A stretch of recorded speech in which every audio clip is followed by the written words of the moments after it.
everyone! Sa video nito ay gagawa tayo ng cheese tortang talong. Panoorin nyo hanggang matapos. Babalatan lang natin ang talong at hihiwain ng pahalang. Pero wag natin isasagad hanggang sa may tangkay niya. Parehong hiwa din ang gagawin natin sa kabilang parte ng talong.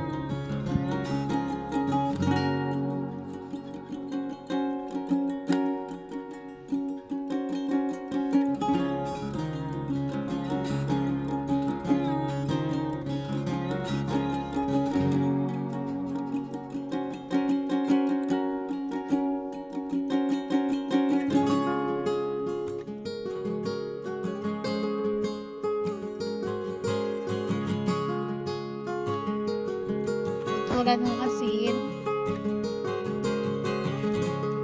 mga talong, tapos paminta.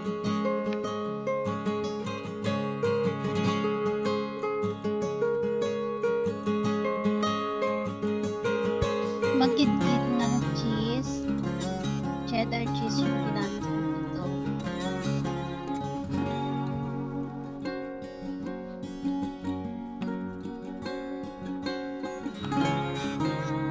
Dalawang itlog,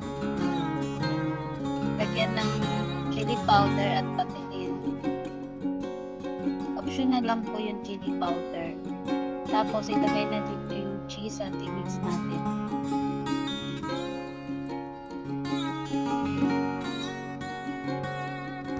Harina at corn flour pinaghalo po, tapos i-mix natin dito yung ating talong para maging crispy siya.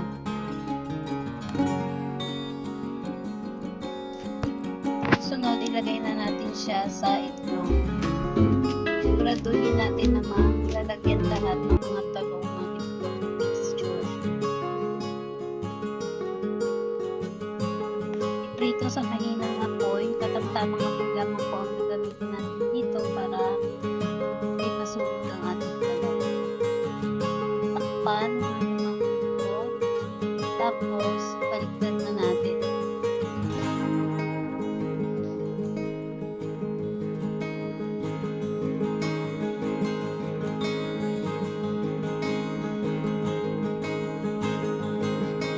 Na ang ating cheesy tortang talong. Enjoy! Hanggang sa muli. Maraming salamat po. Bye-bye!